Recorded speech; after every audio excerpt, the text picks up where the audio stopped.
BJP और विपक्ष के बीच बिहार में एसआईआर को लेकर विवाद छिड़ गया है। इस मामले को लेकर बिहार से बीजेपी के सांसद प्रदीप सिंह से बात की हमारे असिस्टेंट एडिटर ललित नारायण कांडपाल ने। एसआईआर को लेकर पटना से लेकर दिल्ली तक दंगल छिड़ा हुआ है। बिहार विधानसभा में आज जहां विपक्ष काले कपड़े पहनकर आया हुआ था, वहीं दूसरी ओर सत्ता पक्ष के जितने भी उम्मीदवार हैं, जितने भी नेता हैं, वो सभी हेलमेट पहनकर आए हुए थे। तो लगातार राजनीति गर्म है। इस पूरे मामले पर बात करने के लिए हमारे साथ मौजूद हैं भारतीय जनता पार्टी के बिहार के अररिया से सांसद प्रदीप सिंह। प्रदीप जी, जिस तरीके से ये पूरा सर को लेकर विवाद छिड़ा पड़ा है, क्या कहना चाहेंगे इसको लेकर? कुछ है भी इसमें या सिर्फ राजनीति है? देखिए, मेरे ख्याल से यह राजनीति है। लोग राजनीति कर रहे हैं। जो विपक्ष के लोग हैं उसको कोई मुद्दा नहीं है। फिर से एक बार पूरे गुमराह कर रहा है और पूरे देश को और राज्य को दिग्भ्रमित करना चाहता है, भ्रम फैलाता है। अब ये बताइए कि यह काम आज कोई नया तो नहीं हो रहा है। यह चुनाव आयोग का पहले से आज़ादी के बाद देश में कई बार हुआ है और 2003 में भी बिहार में यह जो पुनरीक्षण का काम हुआ है।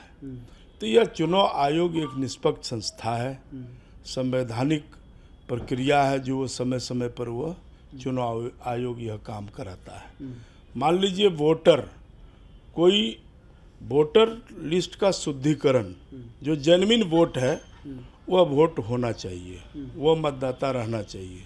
अगर कोई मर गया है, मृतक का नाम है, किसी का डबल नाम है, यहाँ भी नाम है वहाँ भी नाम है, तो इससे विपक्ष को घबराहट क्यों?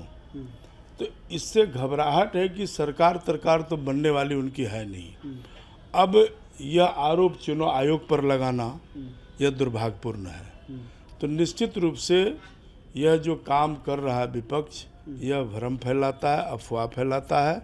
फिर से एक बार अल्पसंख्यक मतदाता को डरा रहा है और डरा करके ही आज तक उसको वोट लिया। अब विपक्ष कह रहा है कि ये ठीक 2 महीने पहले क्यों, और इधर चुनाव आयोग ने कह दिया अब हम पूरे देश में चलाएंगे इस अभियान को।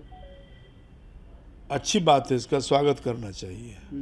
चुनाव आयोग का काम है, किसी भी राष्ट्र को यह संवैधानिक अधिकार है करने का, करना भी चाहिए। अगर हमारे देश के अंदर, यह देश है ना, कोई धर्मशाला तो नहीं है कि कोई आके रह ले। अगर कोई बांग्लादेशी है, घुसपैठ तरीके से आया हो, नेपाली है या अन्य किसी देश का भी आदमी गलत तरीका से रह रहा है, तो उसको भी चिन्हित करना चाहिए। तो ये लोग वोट के चलते कुछ भी करने को तैयार है। मतदाता देश का हो, जो हमारा जेन्युइन मतदाता है, जो यहाँ के वासी है, चाहे वो हिंदू हो या मुसलमान, सिख हो या ईसाई, सबको राइट है। अगर जेन्युइन मतदाता का नाम कटता है तब वो बोल सकता है। लेकिन कोई मृतक का नाम कटता है, कोई डबलिंग नाम है, उनका नाम हटता है, तो पारदर्शिता ला रहा है, स्वच्छता ला रहा है, वोटर लिस्ट का शुद्धिकरण हो रहा है। तो इसमें विपक्ष को इतराज़ क्या है? और वहीं दूसरी तरफ आज राहुल गांधी ने जातिगत जनगणना को लेकर एक बड़ा बयान दिया है।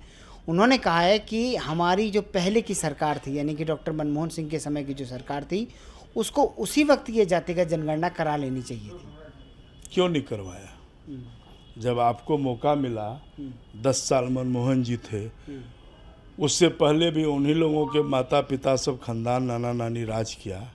तो देश में 60-70 साल तो वही लोग राज किया। तो क्यों नहीं करवाया? करवाना चाहिए। आपको भी मौका मिला, मनमोहन जी को कराना चाहिए। तो अब तो हमारे प्रधानमंत्री भी मोहर लगा दिया है। पहले तो बिहार में नीतीश जी करवाए और नीतीश जी करवाए, अब प्रधानमंत्री कहा कि देश में होना चाहिए, करा लो। तो ये सब तैयार है, प्रधानमंत्री भी सहमति दे दिया है। तो राहुल गांधी क्या बोलेगा? राहुल गांधी को जब अवसर मिला तब तो कुछ किया नहीं, आज बड़ी बड़ी बातें कर रहा है। एक तरफ देश दुनिया का चौथा अर्थव्यवस्था हो गया, अब मोदी जी का गारंटी है कि अब तीसरा अर्थव्यवस्था हो जाएगा 27 तक। तो लगातार देश विकसित राष्ट्र बन रहा है, 2047 तक लकीर खींच दिया है। तो उन लोगों को जो इतना दिन अवसर मिला, देश के लिए क्या किया बतावे? तो सिर्फ हिंदू मुसलमान मुसलमान वोट को धमकाना, उसको डराना, भाजपा आएगा तो तुमको भगा देगा देश से, तो झूठ अफवाह फैला करके ये लोग राजनीति करता है। आखिरी सवाल, तेजस्वी यादव कह रहे हैं कि अगर बहुत हुआ तो हम चुनाव को बाइकआउट करने का भी ऐलान कर सकते हैं। हम आपके चैनल के माध्यम से चैलेंज देते हैं कि अगर वह चुनाव लड़ गया तब तो वोटर लिस्ट सही है, ये मान लेंगे हम लोग। ये सब राजनीति कर रहा है, कभी बैकआउट नहीं करेगा, ये मैं आपको बोलता हूँ। ये भी राजनीति कर रहा है। अगर हिम्मत है तो एक बार बैकआउट करके दिखा दे कि 5 साल इंतजार करे, नहीं करेगा, मुझे पता है। सब पॉलिटिक्स है, बू आ रही है, चुनाव लड़ेगा ही लड़ेगा, और यह सिर्फ अल्पसंख्यक मतदाता को डरा रहा है भाजपा के नाम पर, और कुछ नहीं। तो कुल मिलाकर अब देखना ये होगा कि विपक्ष के 1000 दावों के बीच क्या कुछ चीज़ें आगे निकलकर सामने आती हैं, और 30 तारीख को जब ये सूची प्रकाशित होगी तो कितने वोटर्स का नाम इससे बाहर होता है। कैमरा पर्सन मनोज कोहली के साथ ललित नारायण कांडपाल, टोटल न्यूज़, दिल्ली।